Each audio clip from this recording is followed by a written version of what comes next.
দেশে ধর্ষণের ঘটনা নিয়ে আন্দোলন হলেই আলোচনায় চলে আসে মানিকের নাম। ধর্ষণের সেঞ্চুরি উদযাপন করে যিনি সেঞ্চুরিয়ান মানিক নামে দেশে বিদেশে কুখ্যাত হয়ে ওঠেন। পুরো নাম জসিমউদ্দিন মানিক ওরফে সেঞ্চুরি মানিক। জাহাঙ্গীরনগর বিশ্ববিদ্যালয় শাখা ছাত্রলীগের সাবেক সাধারণ সম্পাদক। দলীয় ক্ষমতা ব্যবহার করে ক্যাম্পাসে ১০০-র অধিক নারীকে ধর্ষণ করে সে। ১৯৯৮ সালের আগস্টের ঘটনা। জাবি ছাত্রলীগ ক্যাম্পাসে আনন্দ উৎসব ও পার্টির আয়োজন করেছে।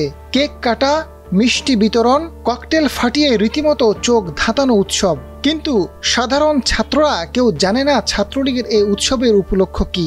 পরে জানা গেল তাদের নেতা মানিক ১০০ ধর্ষণ করে সেটা উদযাপনের আয়োজন করেছেন। নজিরবিহীন এই ঘটনায় ছাত্র শিক্ষক হতভম্ব ও উত্তেজিত হয়ে পড়লেও কেউ মুখ খুলতে সাহস করেনি।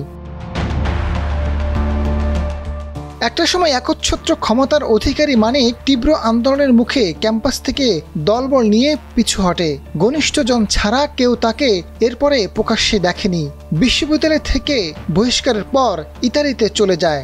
এরপরেই মানিকের শেষ পরিণতি সম্পর্কে নতুন নতুন গুঞ্জন সৃষ্টি হয়। কখনো শোনা যায় মানিক ইতালিতে মারা গেছেন, আবার কেউ কেউ বলতে থাকেন দেশে ফিরে চাকরি করছেন, দাড়ি রেখে সুরতে বদল এনেছেন।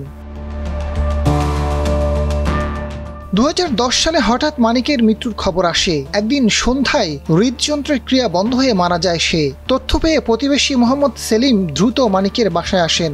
এসে তিনি দেখতে পান মানিককে অ্যাম্বুলেন্সে তোলা হচ্ছে। পরে হাসপাতালে নিলে তাকে মৃত ঘোষণা করা হয়। মানিকের আসলে মৃত্যু হয়েছে কিনা নিশ্চিত করে ইতালির বিভিন্ন শহরে বাঙালি কমিউনিটিতে তার ছবি সরবরাহ করে অনুসন্ধান শুরু হয়। ছবি দেখে মানিককে শনাক্ত করেছেন মোহাম্মদ সেলিম। অনুসন্ধান কমিটিকে তিনি জানান মানিকের সঙ্গে পাদোবাতেই পরিচয় হয় তার। অসুস্থ হওয়ার তথ্য পেয়ে কয়েকজন তার বাসায় গিয়েছিলেন। মৃতদেহ দেশে পাঠানোর সময় চাঁদাও সংগ্রহ করা হয়। পাদোভা সিটি কর্তৃপক্ষ ও হাসপাতাল থেকে মৃত্যুর সনদ সংগ্রহেরও চেষ্টা করা হয়, তবে ব্যক্তিগত তথ্যের গোপনীয়তা রক্ষার কারণে মৃত্যুর সনদ সংগ্রহ করা সম্ভব হয়নি। অবশ্য অনুসন্ধান কমিটিকে সেলিম জানিয়েছেন রোমের বাংলাদেশ দূতাবাসে মানিকের মৃত্যুর সনদ সংরক্ষিত আছে। মৃতদেহ দেশে পাঠানোর সময় এই সনদ জমা দেওয়া হয়েছিল। আজাদ ফারুক, ডেস্ক রিপোর্ট, সময়ের আলো।